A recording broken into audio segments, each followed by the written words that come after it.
First one's population, density, and growth. So you'll see here that we've had a pretty good run of it, and we'll talk about this a little bit more. But the first map shows, based on the darkness of color, the density of population in the region, and the fact that we've generated a significant number of jobs over the last 3 years, and that we project an 8.5% growth over the next 5 years. And the expectation is that the market, the MSA, will be over 500,000 people by 2023. If you look at the next slide, it compares us to other markets. We're number 14 in the South with a population growth rate from 2010 to 2015 of 6.1%. One of the fastest, 40 fastest growing metro markets in the country. Very strong performance. The next slide compares us to Alabama. So we created 34% of the jobs, 34% of the population growth, in the state from 2010 to 2015, adding some 27,000 people.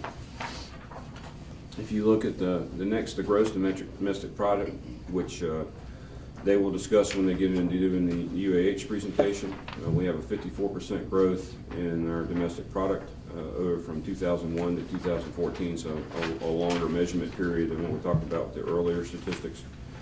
That puts us number 2 in the South and number 10 in the country as far as growth and overall output of the economy. Again, a very strong performance. Moving on to employment growth. Over the same time period, 2001 to 2015, we grew by 18%, which was 9 times the growth rate in the state of Alabama. And we were number 10 in the South, which is also a very strong performance in that area. The employment growth, a stellar performance in that area. Over the same measurement period, which is 2001 to 2015, Huntsville grew by 33,000, almost 34,000 jobs, which represents 88% of the growth in the state of Alabama. And you can see that next chart corresponds to the level of wage and salary growth. So we had a 28% growth in salaries in the market over that 2001 to 2014 period.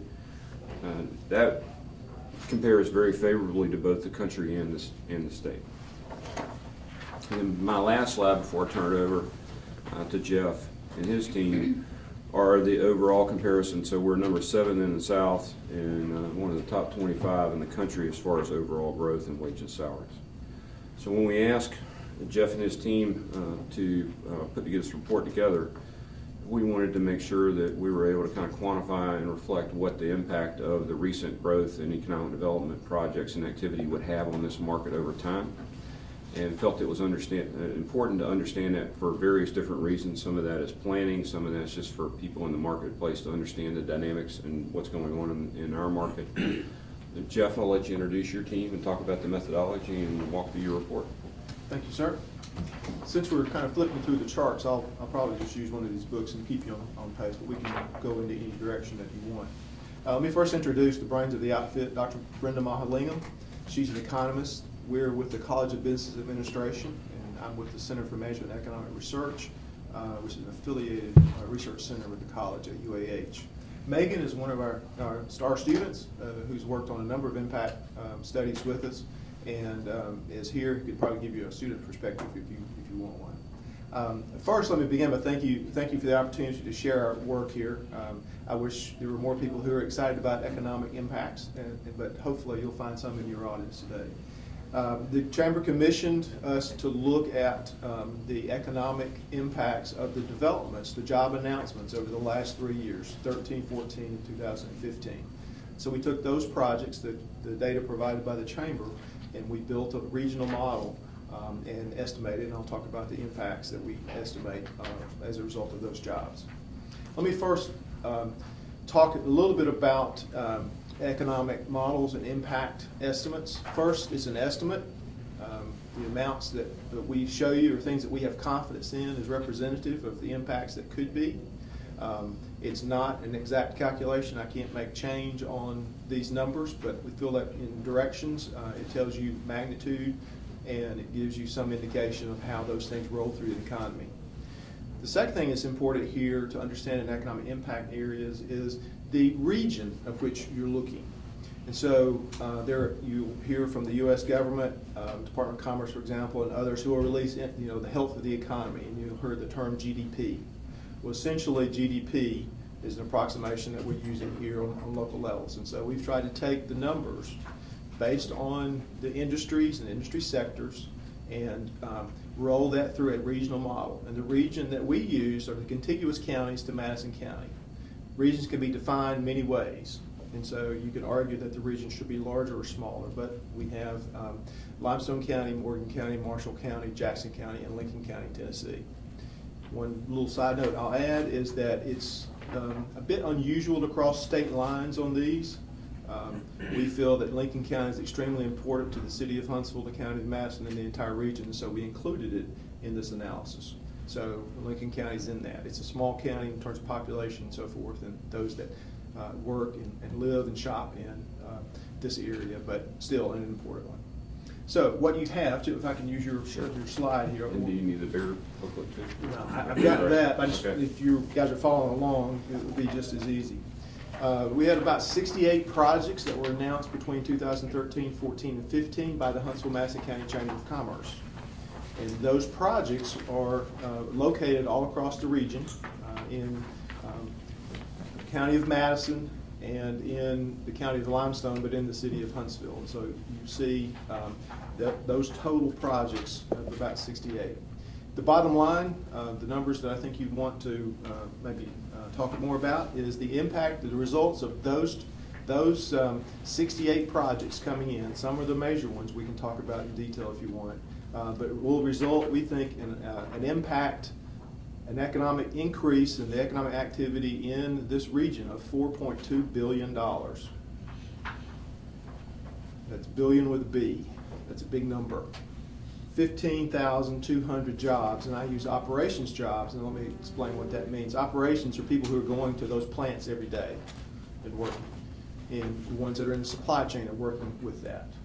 The construction or capital investment is often called construction, but it's more than that because it's equipment and it's investment, site preparation, all the things you do to build a building are important, but they're kind of one time, whether it's a 12-month or 18-month or a 3-month period.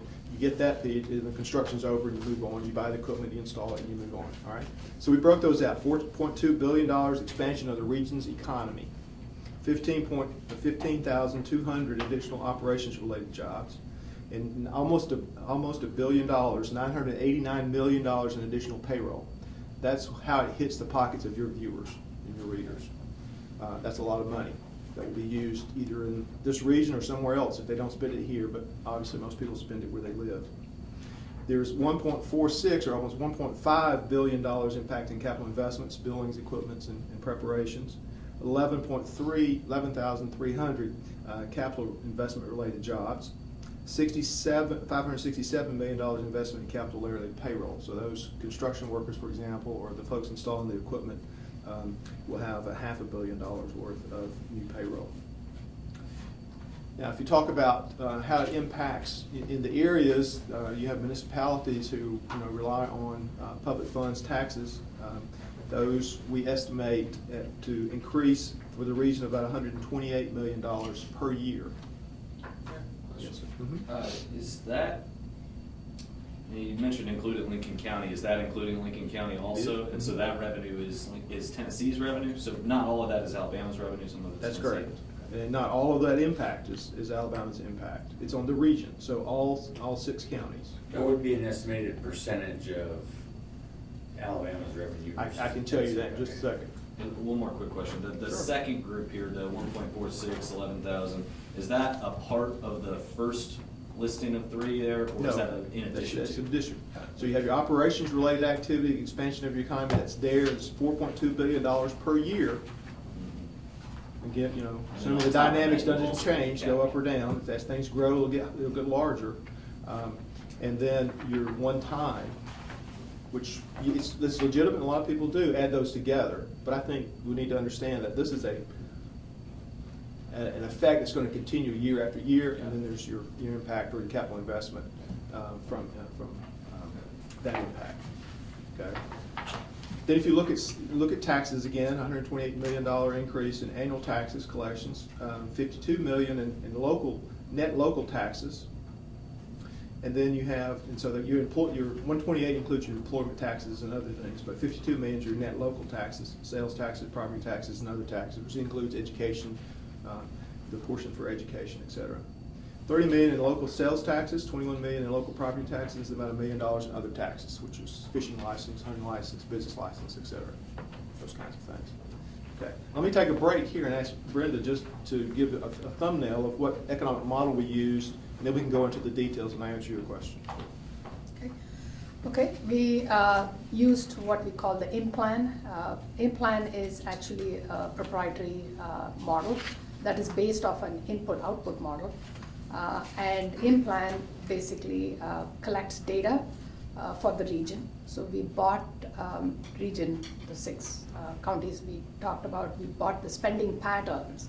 So what Inplan does is survey, uses BLS and BEA data, and they look at the spending pattern for the region. And based off of that pattern, we see when there is a change in any spending, like if a new industry comes along or a new spending pattern, we put it into the model and it tells us how it affects the rest of the region. Okay? There are 3 parts to it.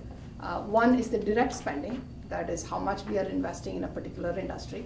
And then there is an indirect spending, which is any particular industry has backwards supply chain.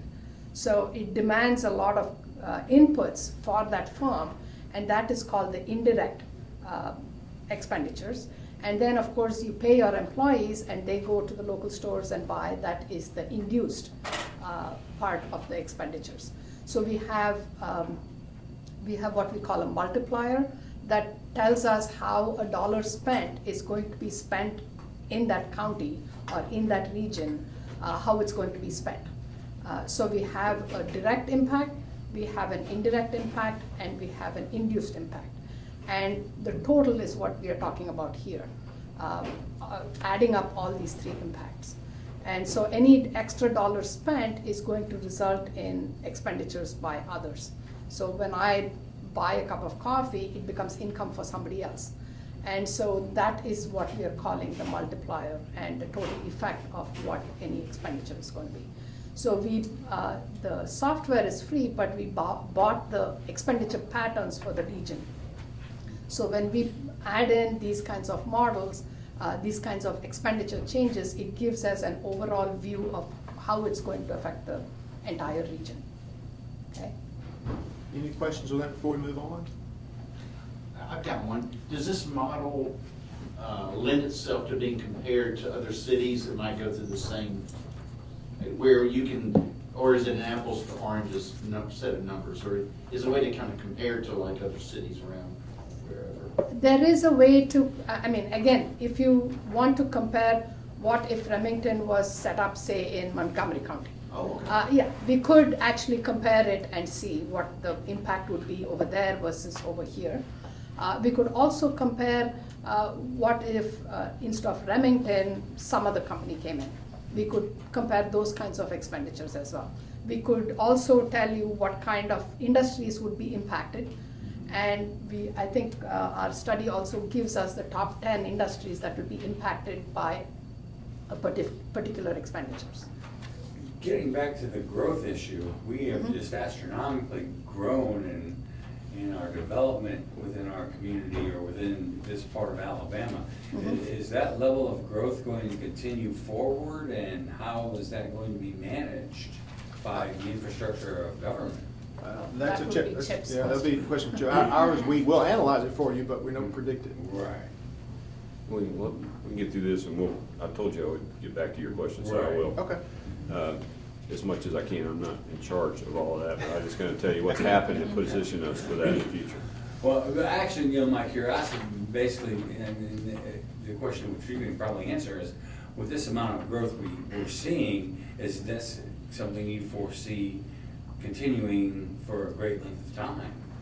I can't, I don't have a crystal ball, so I don't know what the future holds. Right. Part of your question I can answer or address, and that is, as Brinda mentioned, we're looking at spending patterns, and so we can get as much detail as you want, but basically it's, which coffee we buy, which automobile we buy, which, clothes shop we go to and buy things. And so if that's local, there's these patterns of how I spend my money, and if you add everything together, it comes up. So you take total retail sales in this area, you look at total revenues from this sector of industry, you look at how people are employed here, all that goes together, and you have a certain pattern or dynamic. And so you can say, if there's a new dollar in this area, in this region in our case, then that dollar is going to be spent in these ways. I spend, usually half of it on really non-discretionary items. I've got mortgages to pay, I've got car payments to pay, I've got utility bills to pay, etc. The things that I have really no choice about. If I either live there or I, don't. So those are non-discretionary, and those are pretty easy for the model to hold to. It's those, do I buy, a new book, or do I go, buy new tires for the car? Those things that I have to make decisions on. And so, as Brinda said, it's, our models, and all models, are very dependent upon how people have spent their money. In our case, through 2014, we look at our model looks at patterns through 2014. So things that changed in 2015 are not reflected in our numbers. In the future, your point is, are they going to continue? Well, there's a point where you exceed your capacity, whether it be employment or in your infrastructure, and that's what you're talking about. We can't see that through the economic lens that we're looking at. So I can't answer those parts. But yes, theoretically, those things turn over, and then they're there. And if you don't have a person to go into a job, then the impact's not going to be there. No, we'll respond to part of that, though, because I don't want to derail us and not let us get through this part of it. So Polaris, in their process, when they advertised the jobs, they had 10,000 applications. 7,200 of those passed the screening process to be qualified to be considered for employment. So we're seeing that number over and over again. When we saw it with Remington, when Toyota announces an expansion, when others announce an expansion, there are pockets of shortages in certain skill sets in the market, but overall, because of the draw and the size of the market we have, we're able to pull employees in from areas that may not have the same level of growth that we have now. So people will come in, work, go back home, and that kind of drives the interaction in the market that you'll see reflected in the numbers that he shares with you in a minute. I just had a quick question, methodologically. You had mentioned in Lincoln County, I believe parts of Morgan County. You said, when does that happen? Does that happen with the population growth also, or is that in the employment growth numbers, or is that strictly the economic impact numbers? So one of the things that we have as a model we use internally that our elected officials use on those projects that are being considered for incentives and other activities, or just to understand the impact of large projects, is we have a data source, much like they subscribe to data sources to be able to drive the baseline information that they use. We subscribe to a data source that if a company decides to locate on X site, then we pull the commuting patterns for those sites around it. So that'll tell us, like in the case of Polaris or Remington or somebody like that, what percentage of those workers come from each county around. So it pulls salary distribution by zip code. Yeah. So you'll see in a larger report, when you look in the back, it'll have breakdown by number of employees, amount of taxes, and activity in each one of the counties and cities that are there. That model is generated by a similar program that they have access to, that salary distribution by zip code, or where those employees are coming from. Again, it's a predictive model because it's based on the ones that are working there now. Yeah. So like in the case of Polaris, that area around Polaris has been drawing in people that are in a different type of industry. They're not advanced manufacturing, so that number, that profile could change over time as we have a better understanding where they're coming from. But we just use the best information we have at the time. So that makes a lot of sense for that. What I'm trying to figure out is like the population growth trends. Like, does this include Lincoln County? No, as the part of population, what I growth? shared with you was just the MSA. So just the two-county MSA, it's just Madison and Limestone. That makes more sense. Okay, Yeah, so yeah. it's just this part that includes all the other. That is feeder correct, patterns. that is correct. We do not pull, because part of our challenge, and we can pull that information, we have pulled it before for clients we're working with. Yeah. And it's a 30-mile ring to a 50-mile ring, depending on the job classification that they're considering hiring. So the higher the wage, the further out they come in. I know I'm jumping way ahead of the ballgame with this. What happens if Dream Chaser makes its way to Huntsville? That's going to change our economic picture immensely as far as what we're going to be able to do Well, employment-wise and if people-wise. you'll indulge me and let us, we'll go Sure. through this, and then I said I'll answer I whatever got you. questions, or I'll try to answer whatever questions you may come up with. Okay. Some of them I may not be able to answer, because some of those aren't my Right. role, but I'll be happy to kind of give you my Sure. report. Okay, let's move into the region. I've talked about the 6-county area we define as a region. So our work is done at the regional level. Understand that the smaller area you get, the less stable your models become, because a person living across the street may not be shopping at the same store you're shopping at, right? And so when I get down to the house level, then I may not represent my neighborhood. But if you get at a state level or a national level, then you roll it together and you have kind of the law of averages, you will. It mixes it together and you have a tendency. So we looked at a 6-county region. We looked at, built each piece by county. And then we had to break it down into smaller subsections for cities and so forth. And so that's what we have. So if you look through your book there, I'll jump kind of out of the book for a moment. The region had, the 4 measures that we chose to represent the impacts here. There are many others that could be used, but we chose 4. So there's jobs that people understand. There's output, which is, you can basically define as spending. We talked about the gross domestic product, but basically you can think of it as spending. So it'll be $4.2 billion worth of more spending going on in this region as a result of these 3 years worth of development. We looked at payroll, because that's money in people's pockets. And then we looked at local tax impact, because that's money in the tax or in the public funds that our governments use to provide the services that we need to live here. In the counties, again, we looked at projects that were only handled by the Chamber of Commerce in Huntsville, Madison County. So projects that were announced and developed in the other 5 counties that this chamber had nothing to do with, we did not include. So your impacts would be more, because those would be, additional jobs and additional activities and spending that we don't include. So this is a particular lens that we're looking at the region from. So we have the vast majority of the jobs, as you'll see, are in Madison County, because that's where most of the folks are. And you think about, as Chip said, you kind of have a gravity model where people will come and suppliers will come. And even though people do business from all around the world now, a global economy, majority of your employees are probably living locally. The majority of your suppliers are going to have some kind of presence locally. Okay, I may be shipping in raw materials from across the country or whatever, but there's probably somebody that's going to be handling those, where they're just taking it out of the Port of Huntsville, or they're trucking it in and handling and so forth. So all those transactions. So an economic impact, if you will, is basically the sum of all your supplier transactions along that supply chain. That's essentially all it is. And so that basic model in that region is there. When you get down into the city of Huntsville, obviously the city of Huntsville's impact you would expect to be the largest, and it is, in terms of all 4 of those measures. And the reason for that is it's the largest economic entity in this region. It's the center of economic activity. And the folks who live in other counties or other cities around, may argue that, because they don't shop in Huntsville, for example. But the vast majority of the population in this region spend at least some of their dollars here. So in our information, we have impacts by, and I can go through those, but rather than just reading numbers which are in there, so we have the city of Huntsville, city of Madison, in Limestone County, the city of Athens, and in Morgan County, the city of Decatur. We chose those because they're kind of the 4 biggest cities around. You can see that. The impacts that are allocated to those really is based on employment levels and population levels, and the ability to for the suppliers to be there, or the retail stores to be there, et cetera, et cetera. So if you think about each of those areas. And then I'll end on this last comment about this region. Distance, as Chip said, is an important thing. So we really may like a store that we want to buy things at, and it may be located 100 miles away, and we really may want to go there, and we may sometimes. But the vast majority of our spending is going to be across the street, the closest things that are convenience that provide our goods and services. It's the same way about business activities. Buy the best product and service, and distance is important. So keep in mind, this region is important, because you could go 1 county out and there'll still be suppliers that'll come in and feed these projects, and there still may be employees who will drive in, right, and work in there. They may want to drive 75 miles one way to work, but the vast majority we're looking at would be in those 30 and 50 mile rings.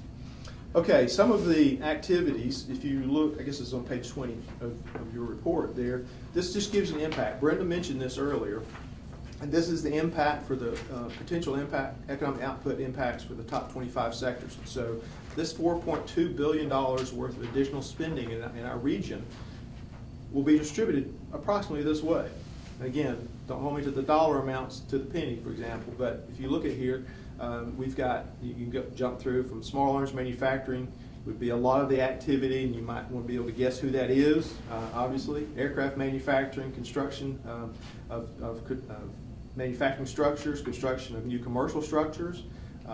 You can jump down and see things that you would expect. You look at real estate activities. People move in, they buy houses, they move around, they upgrade, etc. You can look at breweries, something people like to talk about from time to time around here.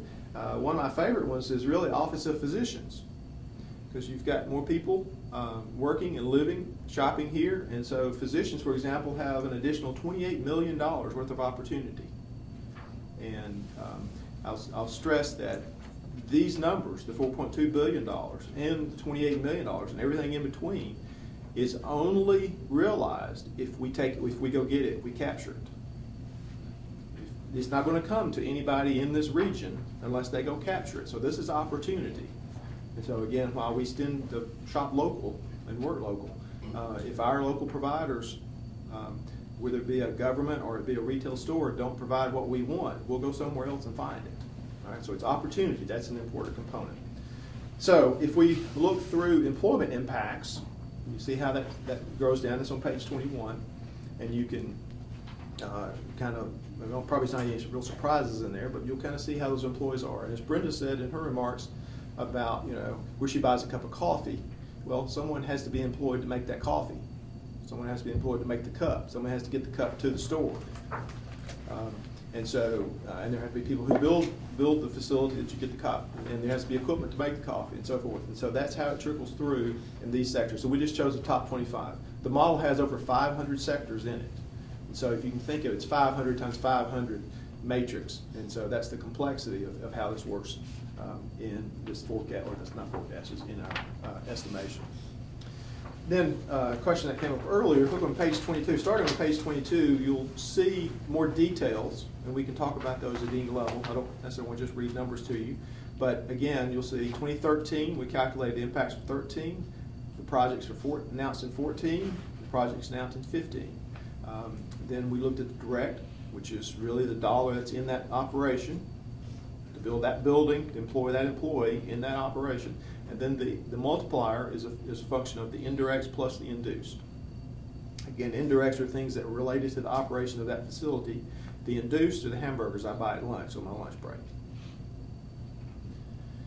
Capital investment, obviously you have jobs, people who build the facility, build equipment, install it, etc. And then the dollar amounts, and then sales taxes, property taxes, and other. And we split those taxes out because, as you know, there's different components and different earmarks of taxes of how it goes where, and you can get into those distributions. And think of the complexity just in this region. Every city has a different tax rate and how they're distributed and so forth and so on. So we stopped at that level in our estimation, although we used all the various tax rates and all the municipalities and all the county areas across the region and did our best to allocate taxes where we think they'll be, and it's a function where people live and spend. So property taxes, you have to have a house there, right, or some property that you own. Then if you look on page 23, you'll look at the recurring impacts there by county, capital investments, and then in the bottom section there, or the middle section actually, you'll see it by city, and then your local tax impacts. And these all have 3 extra zeros on the back, correct? Except for the jobs, yes. Yeah, so it's 4.2 billion. That's correct. 567 million. Mm-hmm. Does this also account for any job losses or departures, or just only growth? This is only the impact of these projects. So there's other things that happen organically in the market. We didn't count people that are adding jobs, and we didn't even count contractions in the market as well. This is just the impact of these, because sometimes you start taking numbers that come in from all over the place, and then you're taking and counting things that you really don't have that good intel on. All of this stuff, all the projects that we provided intelligence to them on, We went back and audited the ones that we could, the earlier ones, and asked for how many jobs were actually created, what the capital investment actually was. The newer projects in 15 obviously weren't all the way ramped up, so we went back and had updated numbers on projected number of employees that would be added, timeline for that capital investment. It was that, so we were able to capture the level of detail that gave us the capability to generate this kind of report. I will add that just briefly in that, in the economic model, the job changes, employment level changes are actually incorporated into the model. But the things that you would have known about that were announced, in the last year or so would probably not be in here. And then any big anomalies that would happen would not be reflected in the model. But again, if you think about it, it's those relationships between those sectors. And so if this sector increased in the last 10 years and this sector decreased, that relationship changed. If it happened yesterday, we didn't get it, or if it was outside the normal range of adjustments. And so, we didn't deduct, but the model itself allows for that normal dynamic and growth. We don't have too many big equipment manufacturing jobs in the model anymore. Right. So if you were to paint a picture of what all this means as far as our robust community, how would you say our area fares? Want me to answer that? You can start and I'll follow. It is great news. This is a big number. We're used to hearing trillions now, so it may not seem that much, but $1 billion, $4.2 billion a year in additional spending is a tremendous opportunity. And compare that to other areas, other regions, and we didn't do that, so I can't comment on that component, but you can use that number and see what it means in terms of your opportunities in your businesses and your life. It has a definite impact in the attractiveness to the region for those who provide services, I'll say retail and other service providers. It's attractive to employers who see the growth here and they have now a supply chain. One of the basic tenets that a lot of folks don't really think through, in my opinion, in economic development is we focus on the company who makes the announcement, but really the success has at least as much to do about that supply chain as it does that single company. Because if that company can't get the supply, raw materials or people or whatever it is they need, they can't be successful. And so in this case, this is a measure of major success in this region. And if you think about it and you compare that with just the impacts of the MSA growth in population and workforce and the jobs performance, that you can kind of add on. I mean, this is a big jump. Yeah. There are a couple different comments as it relates to that. If you look at the trend line, well, I'll back up. So it's always good to be able to compare things to make it relevant, as you were talking about earlier, that people are talking about trillions of dollars, so sometimes it's hard to figure out what $1 billion is versus $1 trillion. Well, the Arsenal currently, the number they use to report out on the economic impact, the GDP impact of that on our market is $13.5 billion is the number they've been using. So if you talk about $4.2 billion compared to the economic juggernaut that the Arsenal is in this community, that's a good comparison to that number. If you think about the 15,200 jobs, that's within a couple thousand of what the city of Madison, the population of the city of Madison that's in the workforce. So I think they're in the 17,000-ish range. So we're within a couple thousand of that. So you start talking about what that means to the region's economy. And then when you start talking about the other things that are growing, Remington was an interesting example because Remington used a lot of existing suppliers to supply them. So the number of people grew as a result of that locally. No new suppliers came in, but a number of local companies grew as a result of that. Polaris, I think we've got 5, maybe 6 companies that have 2 in Decatur. One's going to be supplying rims and tires, another one is steel is going to be supplied out of there. So you had an increase in one of those in the size of their building to be able to handle the extra steel. The other one built the building to be able to do the tires and rims. And we've got a couple of companies that are located in our market to be able to handle them as well. And if you look at the commuting dynamics of the market, it's just amazing the people coming in and out. So while the benefit to certain localities is higher than others, all of them are benefiting in the regions, and you'll see that in the more detailed version of the report. It has a breakdown by municipality. Thank you. And I'll kind of conclude my remarks starting on pages 24 and proceeding. If you look at those charts, the reason we provided those basically is just so you can see the trend. Just look at the growth there, because you announce it today doesn't mean it happens tomorrow.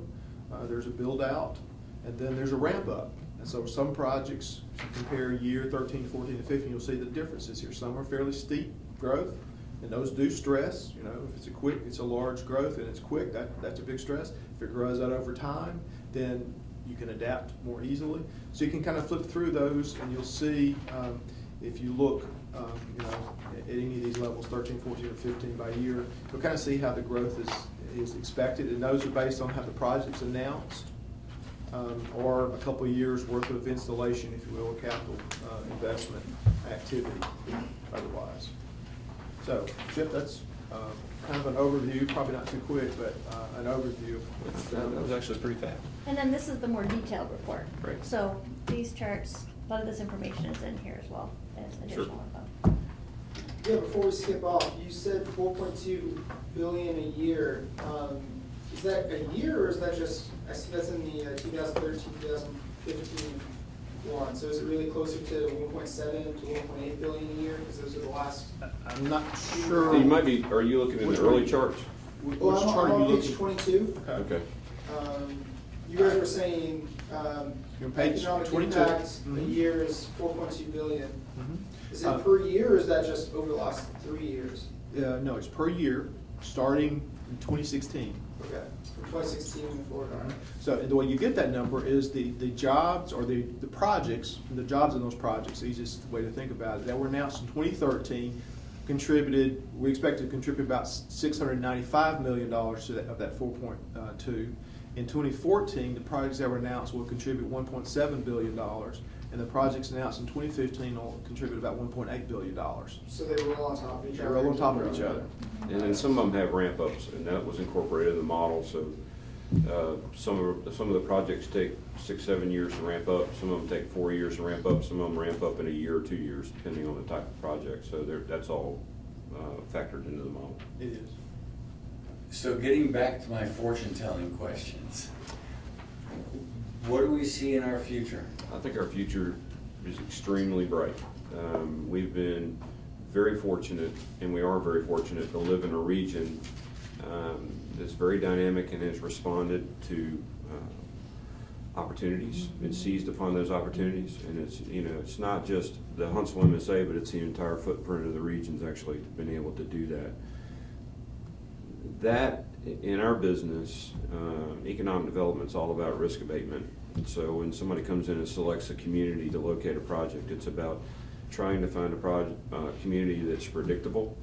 They understand what it takes to do business there. They understand that people are willing to work with them, because anytime you locate a project, there's some hiccup somewhere that happens, so they want to know that you're going to work with them to help work through whatever that is, that you have the workforce and the work ethic there, and we have a very strong educational attainment in this region and in this market. And then, because of our rich history in solving very difficult problems and doing very technically difficult tasks, we have a unique infrastructure here.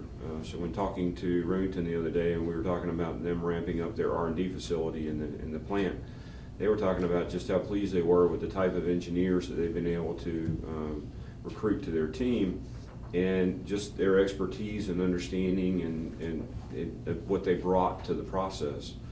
And we've had the same type of discussion with others when they bring in workers.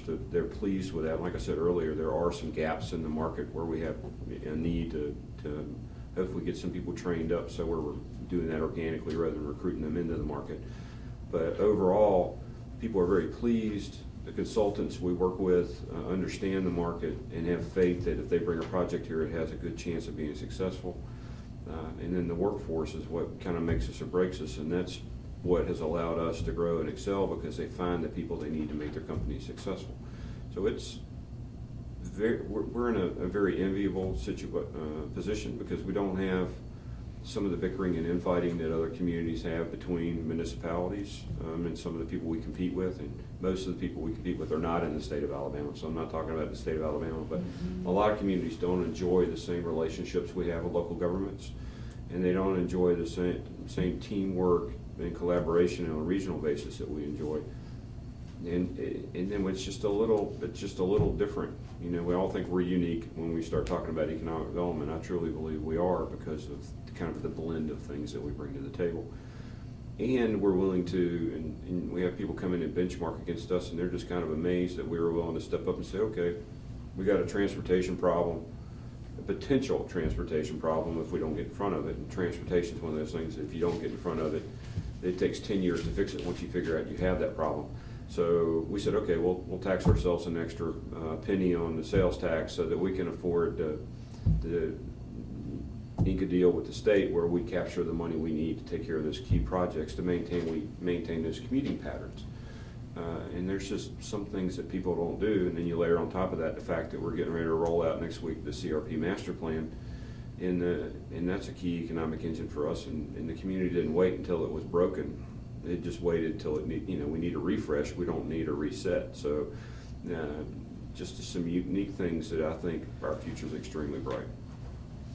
Very good. Based on all this momentum that you're talking about that the last few years have built with Remington, Polaris, et cetera, can you talk about how many projects you guys are working right now for the future? What type of industries have approached you since? Sure. So we've, I think, and forgive me because it changes every day. So we add some and then we drop some, but I think we're at 48 as of right now.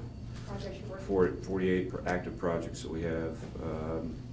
We have a number of projects that are either close or really close to being closed. So it's going to be a good year from a project count number. We're not going to have, I don't believe, any really large projects. None that we got spoiled. It's very rare that you have a 2,000 company announcement. It's almost unheard of to have two of them within 11 months of each other. So please don't expect that to happen anytime soon. But we have, I think, what is a good indicator of going forward. We have a lot of activity. Majority of that's still in advanced manufacturing, but we are seeing a little bit more activity in our traditional lines of business.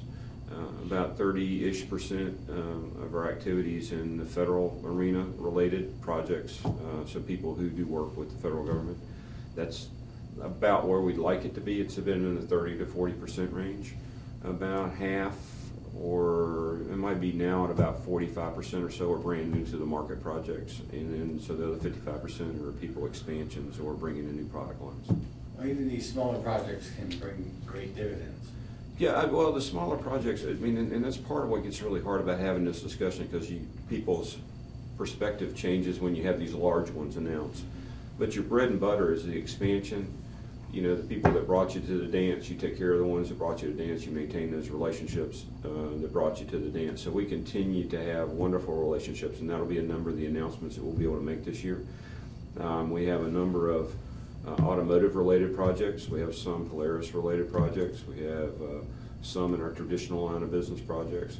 So this could be we could be in the 12 to 1,500 jobs this year, which is, if we're lucky.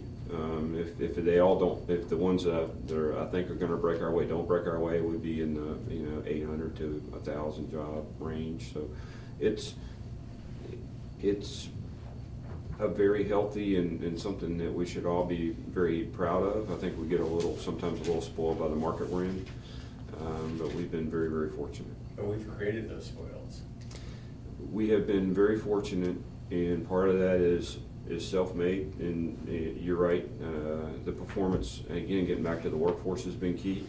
The stability and it's really the way our elected officials collectively in the market kind of work together, that collaboration. I've heard over and over again from clients that they don't see that elsewhere, that they see people kind of infighting with one another, and part of the challenge is to understand that the enemy's not within. The challenge is trying to win the project from outside, and some communities don't view things that way, and that's unfortunate.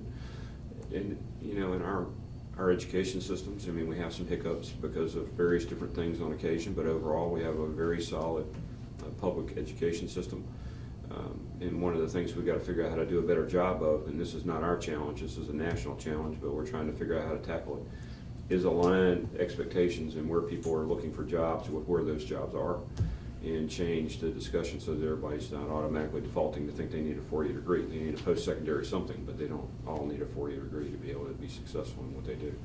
But all in all, we are the beneficiary of some very wise investments in the past and very consistent through different leaderships in various different levels, very consistent focus on moving the community forward and taking care of those issues in a very proactive manner. Rather than have those issues kind of drive the train and wag the dog, we're trying to figure out what those key issues are and getting in front of them. And that sets this community apart from many communities across the country. Very good, thank you. You're welcome. Anybody else? I have actually a quick question. Sure. Sorry, I didn't. Help yourself. We've had a lot, since 2013, we've had a lot of job losses, plant closures in North Alabama, not necessarily specifically Madison County, Huntsville. While there have been some, there's been a lot more in the surrounding region. What is Huntsville doing right? What can those communities learn possibly from Huntsville, Madison County? Well, I mean, I wouldn't say that they're doing something wrong. Some of them were just victims of markets that have matured or shifted. What we've been able to do, I think, a good job of. I mean, history will tell us whether we did or not. But when we started having discussions 4 years ago about, okay, how do we diversify? What markets can we go after that leverage our expertise and our foundation that we've established here? Advanced manufacturing is one of those things that we thought we had an opportunity, but not any kind of advanced manufacturing that at a certain wage rate, because we're not going after low wage, extremely low skill. We want kind of the medium to high skill advanced manufacturing, and we've been very fortunate in doing that. But part of that's being able to build on our heritage, which some of the other communities, it's very difficult in some of the rural areas to be able to have success in economic development because they have to overcome some of the same issues we overcome in recruiting senior level talent, and people have perceptions of the market, and you got to get past that, and you got to get them to come look at the market so that they can understand and say, okay, Huntsville's not what I thought it was, or Decatur, or wherever it may be. Some of the smaller communities have to overcome the perception of workforce and some of the infrastructure issues, and that's just a challenge because it's a very, very competitive market. And it's unfortunate because we have some wonderful communities with a lot of assets in the region, and it's you would like to see them grow and prosper. And Athens has had some success, and some of the others have had success, and hopefully that continues. I don't know if that's a very good answer, but it's just. I'll add on just a statistical response to that. And the business you guys are in, you have kind of a unique perspective that others don't have, and I'm going to comment on that in a minute. But to answer your question here, it really is a function of relative size. If you have 1,000 people working in your community and you lose an employer of 100, that's a 10% drop. If you've got 10,000 people working in your community and you lose 100, it's a 1% drop. And so it really means a different, every new job is important, and every job lost is important to the individual who had it or lost it, right? But if you look at it, we should not be quick to say the community's doing something wrong because they lost a 10% drop. We're in the region, and I'll make a comment on this, is anybody in this room, their office not located in the city of Huntsville? No. When you go to a council meeting in another city, pick one, Decatur, Florence, wherever, do they see you as Huntsville's TV station or Huntsville's news media? No, you're theirs, right? And that's essentially what we're talking about in the regional analysis. You have a unique opportunity to help the region understand how interdependent that we are on each other. Because when you're in that meeting where you're focused on local areas, okay, and I'll put words in his mouth, but when those 100 jobs are lost in an adjoining county, it hurts over here. Maybe not as much, but it hurts over here because that hurts the region. And when we have a gain of even a small expansion here, and we bring 2 or 3 people from a surrounding community to work here, they take their money back home and spend it, and it helps there. And so that's one of the reasons I'm so excited by this project, and the reason the chamber came to us and asked us to look at this as a region, because I believe it only exists in a region. You don't exist as an island unto yourself, no matter how great a city or county you are, or state for that matter. You're interdependent upon your neighbors. And that's really, I think, what drives this. Right. And I'd also point out, when you look at this larger report, we did, when we designed this and bid it out, or asked them to give us a proposal, however you want to say that, we wanted to make sure we had breakdowns by those jurisdictions in the region so that we could illustrate the impact of these projects and how interconnected we all are. And hopefully that's reflected in the tables in the back of that booklet. It is important that the entire region be healthy, and our hope is that it will continue to do so. And we've seen some of the projects that we've worked, we've helped some of our neighbors, and they wind up landing there, which is great. And we hope that continues to happen. And it certainly didn't hurt that Warner Von Braun found his way over here some 60, 70 years ago. Glad somebody answered the call. Absolutely.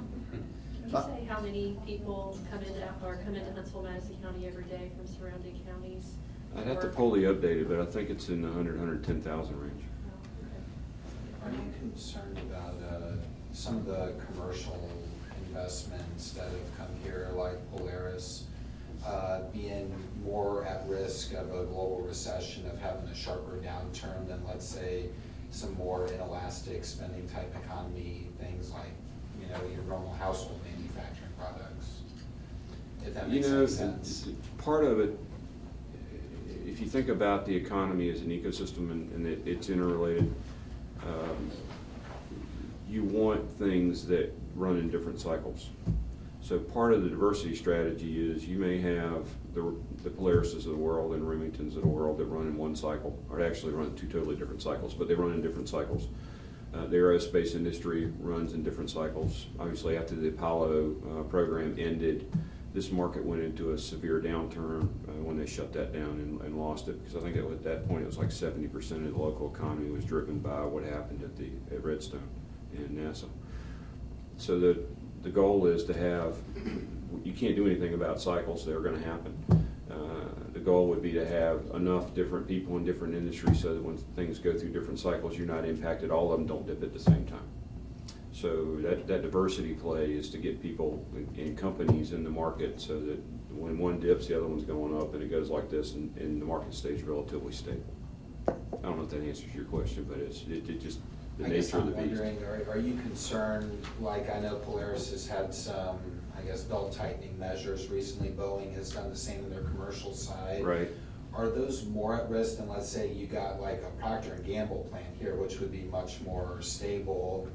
Would Polaris and Boeing be more at risk, or GE even of I don't think so. loss? I don't think so, because everybody goes through. I've been in communities that have Procter & Gamble plants, and I've been in communities that have had other plants, and they all go through cycles. There are people that come in and do generics, and there are people that do other things, and certain brands mature, and so they have to reset that product curve. So it's not, are there cycles related to a Polaris? Are there cycles related to anybody that's in this market? Yes. And so the plan is to make sure you have a diverse enough economy so that things go in different cycles in your level. But yes, it does happen, and that's built into the performance model that we have for them as it relates to what the community did to help secure them in the region. But no, I don't. It's just the nature of the beast. You'd love for it to be flat and level all the time and maybe trending up a little bit, but it just doesn't work that way.